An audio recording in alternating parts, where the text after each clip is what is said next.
रणबाऊ में फुरुन जा वाक़िया वधी विया। शहरी ऐं वापारी अदम तहफ़ुज़ जो शिकार। रणबागो शहर में फुरुन ऐं ॾोहनि जे वाक़ियनि में वाध सबबि शहरी तोड़े वापारी सख़्त परेशानी में मुब्तला आहिनि। पुरअमन शहर जो सुकून कुझु ॾोहारी अंसरनि तबाह करे छॾियो आहे, जंहिं करे आम माण्हुनि में ख़ौफ़ जी लहर पखिड़िजी वई आहे।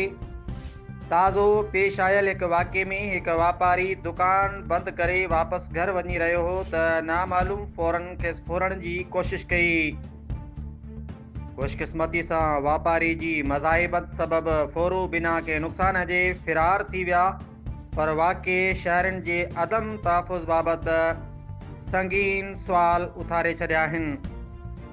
शहरी हल्कनि टंडबागो पुलिस SHO अल्ताफ़ शाह खां सुवाल कयो आहे त छा शहरनि जी जान ऐं माल जी हिफ़ाज़त पुलिस जी बुनियादी ज़िम्मेवारी नाहे। वापारियुनि जो चवणु आहे त मौजूदा हालतुनि में कारोबार करणु ॾुखियो बणिजी वियो आहे।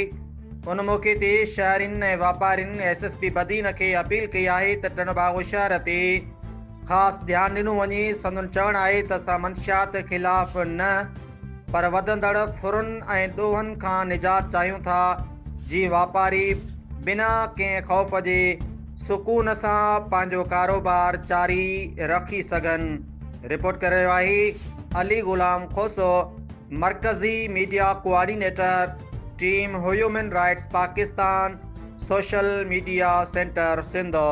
नज़ीर अहमद समूह टंडबागो खां इहो हींअर दुकान बंदि करे 8:45 बजे अची रहियो हुओ त मोरी मथे हिकिड़ा लोफर टुवाल ॿधो पियो। मूंखां मोबाइल फ़ोन फुर करण जी कोशिशि कई, जेको असांजे विच में हाथापाई थी, झगड़ो थियो। मोबाइल मूं फुरे वरितो, हो ॿई फ़रार थी विया। 2 ॼणा हुआ, हिकिड़ो मोटर साइकिल पुराणो हो हुननि वटि, ॿई फ़रार थी विया।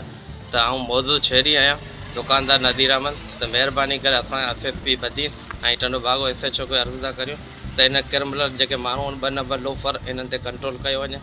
असां दुकानदारनि खे तहफ़ुज़ ॾिनो वञे। महिरबानी।